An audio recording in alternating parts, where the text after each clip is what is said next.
ちは。書道家で筆講士の清水勝信です。今日は筆ペンで書く三要数字の書き方をご紹介したいと思います。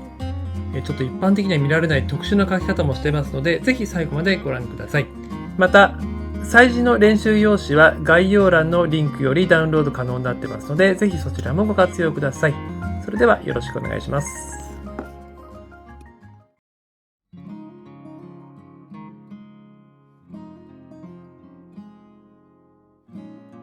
はい。まず1ですけれども、まっすぐ書くよりも少し斜めの方がいいのかなと思います。で、筆を置きました。そのままの太さをキープして、斜めに進んで、このね、上下、同じ距離に行ったら止めます。それが1。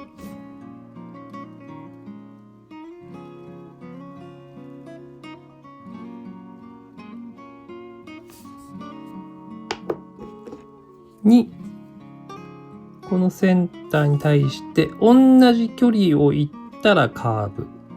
そしてここからここ、だいたいやっぱり同じ距離行ったらこう折り返すんですけれども、少しね、こういう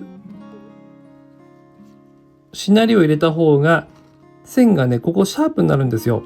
なのでここね、少ししなるようにしています。これが2。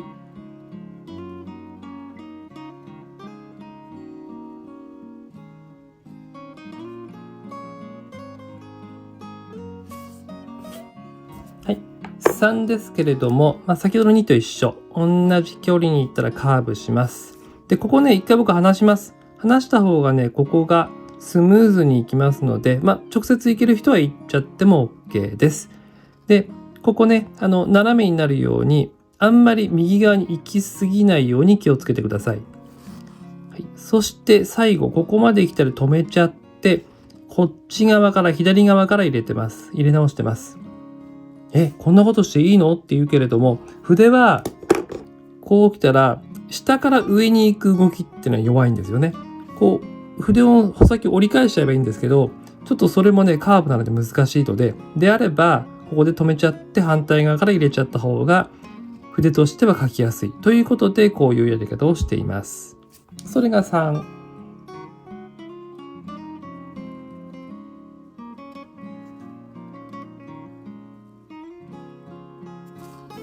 4ですね。1画目というのかな。1画目いきました。こう点節。やっぱ少しこういう風にしなるようにすると、ここシャープになります。で、大体平行、もしくは少し角度変えても面白いとは思うんですけども、平行は基本として書いてます。もちろんね、こういう書き方でもいいですけれどもね、こちらの方で採用しました。これが4です。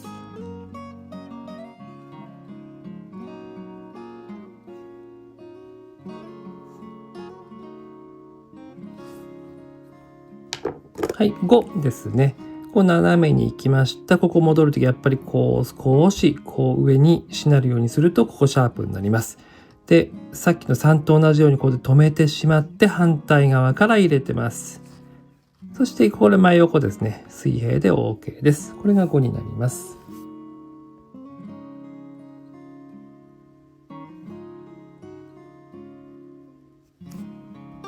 はい、6ですけれども、まっすぐというよりも少しカーブしてあげて、で、ここでやっぱ止めてます。筆はね、下から上に行く動きが弱いので、ここで止めちゃって、無理をせず、こちら側から2画目ですね、書いてます。それが6です。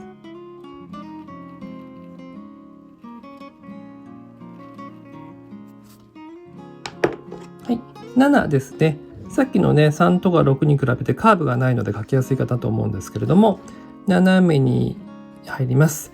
で、真横です。で、こう点節入るんですけれども、少しこう反るような線にしてます。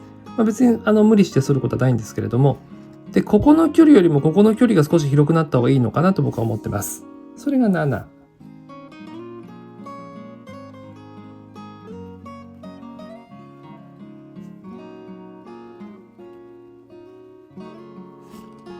8ですけれども、非常に書きづらい字です。で、一番大変なのがね、最初のここの部分が一番難しいかと思います。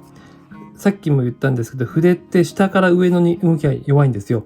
でもここはもう仕方がないので頑張ってなんとかしてます。で、ここまで来たら、ここで僕は止めています。で、反対側から筆をね、2画目ということで入れるようにしています。これが8。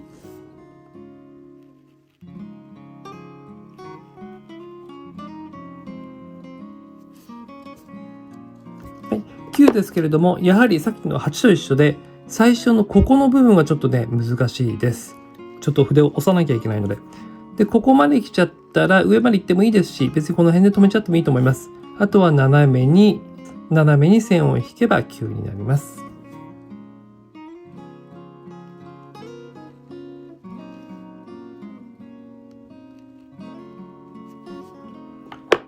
はい、0ですけれども、今まで3、5、6、8とかでやってきたんですけれども、分けちゃう書き方。こういう書き方をしています。これのね、一番わかりやすい例が0になるかと思います。実際ね、0って本当はこうやって書かなきゃいけないんだけれども、分けちゃっていいのってことになるんですけれども、これに関してはね、僕はいいと思ってます。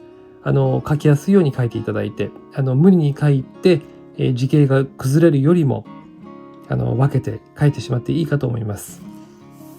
今回使用した筆なんですけれども、数字の解説はこちら、ペンテルさんの中字の方。そして、はい。で、冒頭のね、郵便番号とか住所の番地を書いたのは、ペンテルさんの極細を使っています。もしね、宛名書きとか書く機会がある方は、この2本を用意しておくと非常に便利かと思います。はい。それでは今回の動画はこちらで終了となります。ご視聴ありがとうございました。